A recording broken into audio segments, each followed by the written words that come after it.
Yo everyone, what is going on? Welcome to the video. I am currently recording this just a few days before Christmas. So yeah, it feels a bit weird to say this, but I hope you had a good one and I hope you're ready to take 2022 by the scruff of the neck and beat the shit out of it. But in today's video, I'm going to be showing you 3 brand new, unreal, and very easy to make recipes that you can slot right into your diet. But not only that, I'm going to be talking about 3 super common reasons as to why diets fail so often. So if you are somebody who has just started your fat loss journey, or maybe you've been on one on and off over the last few months or the last few years, this has the potential to change the outcome of your next few months. But yeah, let's get this show on the road and let's kick things off with my first meal of the day. Okay, so I'm going to kick things off with a super simple recipe. You could probably have this for breakfast or as a snack. And I'm going to add 300 grams of fat-free yogurt to a bowl. And this tub here is actually fat-free quark. Those of you in Ireland and the UK and obviously in Sweden where this comes from, you might be familiar with it. And yeah, in terms of calories and macros, it's so good. So in the whole tub, which is 150 grams, there's only 81 calories and 15 grams of protein. But as I said, fat-free yogurt is also absolutely perfect. Next up, I'm simply going to add 20 grams of this bulk vanilla whey protein to the bowl. I use this vanilla whey protein in so many of my recipes. It is so good, so reliable, so cheap as well. And yeah, if you're looking to stock up, then make sure to go through the bulk link in the description of this video. I'd really appreciate it. Okay, next up, I'm gonna get an empty bag. Any bag is fine. I have this empty bag of vanilla whey protein. Told you that I go through a lot. I'm gonna get 2 of these Oreo cookies, 52 calories per cookie. Put them in the bag and crush them into a million pieces. Alright, then I'm gonna pour about 80% of the crushed cookies back into the bowl. I'm gonna mix it all in and then I'm gonna save the remaining 20% for a little bit later. Okay, so this is how we are looking now. So good. Just look at all those Oreo pieces. And this actually tastes unreal as it is, so if you're in a bit of a rush, you could just eat it then and there. But if you have a bit of time in your hand, then leave it in the freezer for like 2 hours or so because it creates this froyo kind of consistency. And before I show you the finished result, I do want to let you know that when this video goes live, I am opening up 5 spaces on my transformation program. So I'm giving 5 people the opportunity to work with me directly to achieve your goals. So if you have big goals for 2022, if you want to get in the best shape of your life, both physically and mentally over the next few months, and most importantly, if you are somebody who has struggled to achieve this in the past, no matter what you have done, then this is something that you should 100% consider. Because at the end of the day, what is the point in leaving it to chance? What is the point in trying the same thing, maybe in terms of training, in terms of nutrition, that you've already tried 3, 4, 5, 6 times before and expecting a different outcome from it? Instead, you need to get the plan in place that you actually need, that is built around you, the support in place that you need, the accountability from a coach that you need, and just make the very most of these next few months. So yeah, if you are ready to break that cycle that you're in, if you're really ready to step things up in 2022, then I will leave the link to my application form in the comment section below. It will be the pinned comment at the top. Make sure to take a little bit of time filling this out because there will be so many applications. And yeah, if I can see that you are ready, if you are really serious about this, then I will drop you a message and we can go from there. Okay, so the yogurt is done. It's time in the freezer, and now it's time to add the remaining Oreo bits.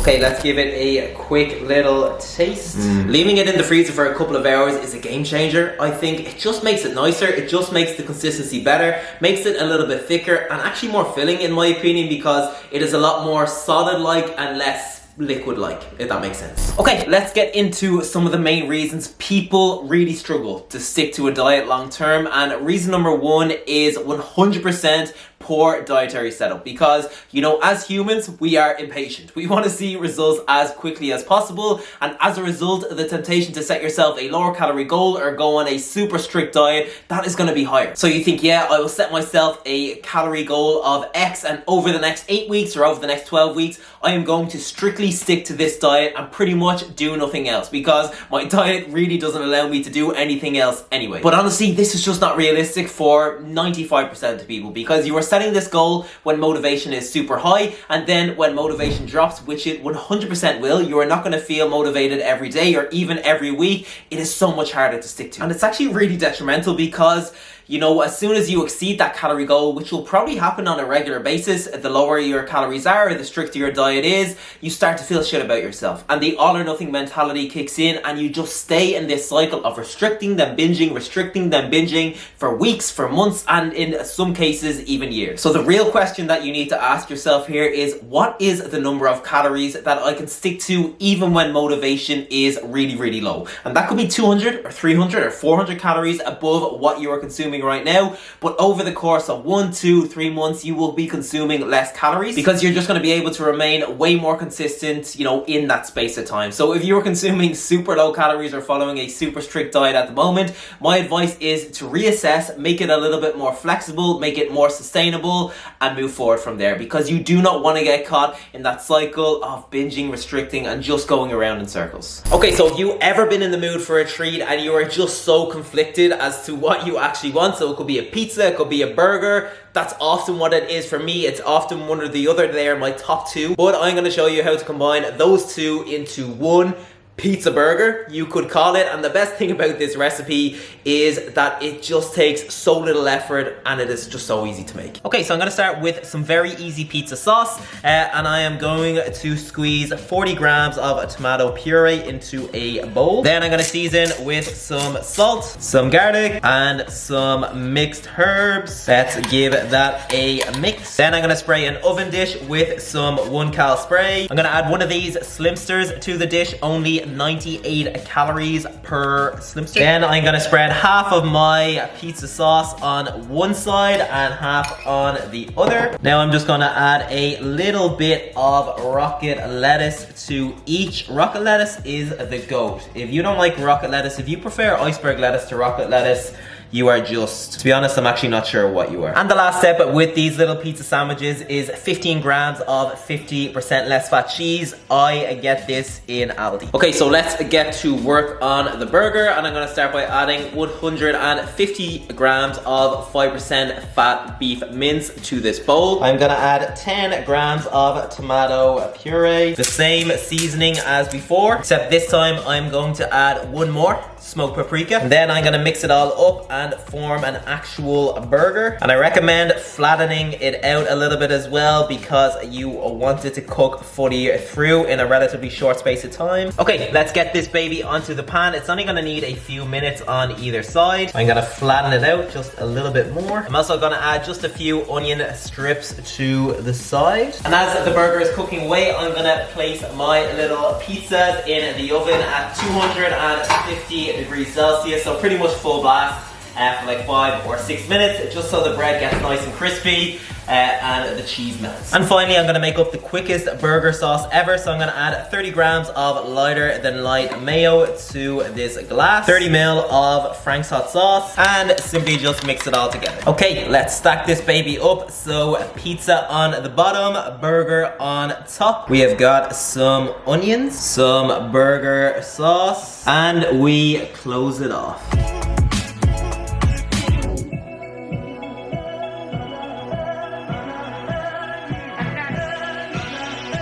Okay, what an absolute beast this is. It tastes 10 times better than it looks, and I still think it looks pretty good. And what I actually like to do when I am having this is add something to the side. So a side salad, maybe some tender stem broccoli, basically whatever veg you like. And what that will do is just bulk up your meal. It will make it nice and filling, all whilst enjoying your pizza burger in the process. Okay, so let's talk about reason number 2 as to why people find it so hard to stick to their diet, and that is the weekend. And I'm not talking about the singer here. Pretty sure he's a singer. It's not a band, is it?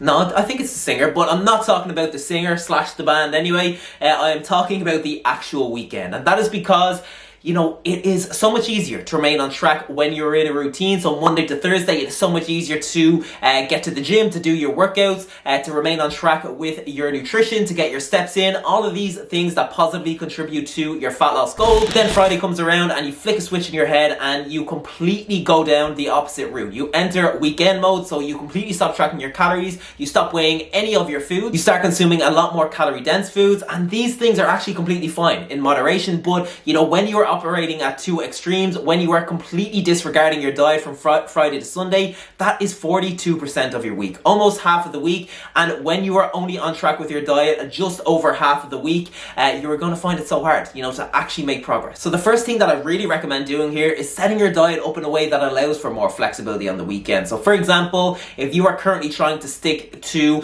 2,000 calories per day, 7 days of the week, something that you could do is decrease that calorie goal from 2,000 to 1,900 on 6 days of the week. So overall, you are consuming 600 calories less, and then take those 600 calories and add them on to 1 day of the week. So you have 1 day of the week where you can consume 2,600 calories. So overall, calories are still the very same for the week. Making this little tweak is not going to have any negative impact on your fat loss, but just allowing yourself those extra calories 1 day of the week is going to be a game changer, because it just means that you can have, you know, a few drinks or go for a meal out or have a takeaway and still remain pretty on track with your overall calorie goal. And then if you are eating out on the weekend or getting a takeaway or just something that you cannot track 100% accurately, a good general guideline is to overestimate the calories in this meal by about 20%. And the reason that you should do this is because studies have found we are so bad for underestimating calories. So for thinking that we're consuming a lot less than we actually are. So for example, if you are going for a meal out or if you are getting a takeaway and you are thinking in your head, yeah, I'll probably need about 1,000 calories for this,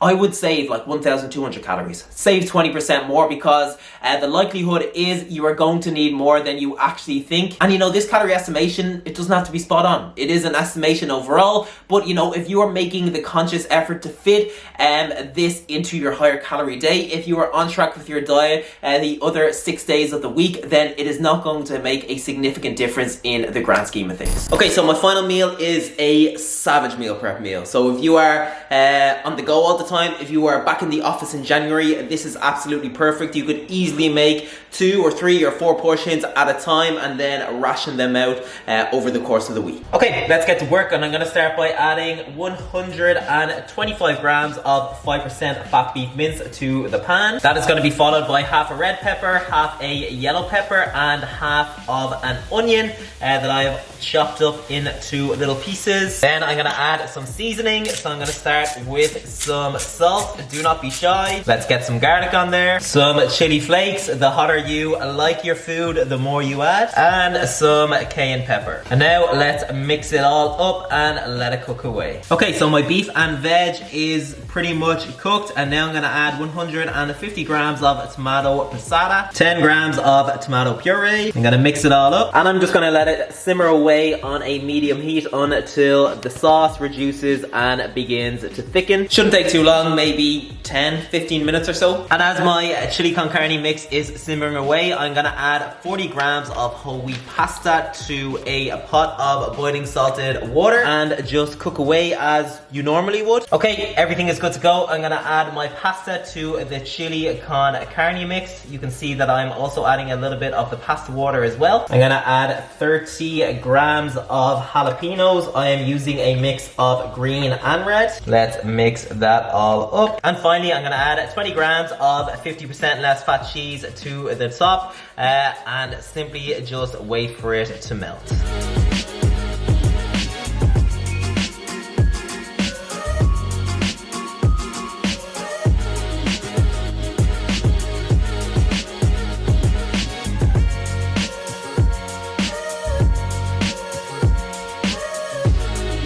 Okay, so if you meal prep this for work, you would 100% be the coolest person in the office without a shadow of a doubt. It's kind of like when you had sweets in school or chewing gum or something like that and everybody was your best mate. Everybody wanted one, even if it was your arch enemy. Seriously, it does tick so many boxes. It's low in calories, high in protein, tasty, filling, lots of veg, easy to meal prep, 100% a game changer. Really, really good. Okay, so reason number 3 as to why people find it so hard to stick to their diet is because they make so many poor food choices just because because they fit their calorie goal. And don't get me wrong, tracking calories is such a brilliant tool if you are trying to lose fat, but so is eating plenty of highly nutritious foods. And if you are doing one of those things and completely disregarding the other, the likelihood of you achieving your goal, it's going to be way lower. So if you're looking at your food diary or your MyFitnessPal logs and you see that there is a lack of fruit, lack of veg, a lack of lean proteins, healthy fats, whole grains, and there's lots and lots of highly processed foods in there, then you probably need to make some changes. Because realistically, if 50 or 60% of your calories are coming from these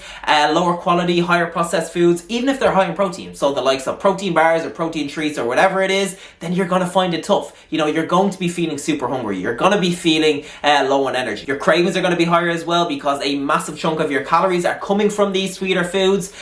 So what I recommend doing instead is finding a better balance and aim for about 80% of your calories to come from these healthier sources and around 20% or even less to come from these lower quality sources. And I think a really easy to follow blueprint here is just to make sure that each of your main meals of the day contain a high quality lean protein source and a big portion of fruit or non-starchy veg. So they should be your two non-negotiables for your main meals, and then you can add whatever else you like. So it could be some whole grains, it could be some healthy fats, it could be some dairy, whatever you want. And then you can save a small portion of your calories each day for a treat. So chocolate, sweets, crisp, whatever you want. And you know, not every single day is going to look like this. Some days, 50 or 60% of your calories are going to come from these lower quality sources, especially if you're going out, especially if you are having a few drinks, especially if you are getting a takeaway or something along those lines. But if most of your days look like this, then you are on the right path. Alright, Evan, I'm going to wrap the video up there. I hope you enjoyed it. And if you did, make sure you comment below and let me know, or give the video a big thumbs up, or both. Doing one or both goes a long, long way. So please make sure you do. And if you are new here, do not forget to press that subscribe button. So yeah, thank you so much for watching, everyone. I hope you are all keeping well, and I will see you in the next video.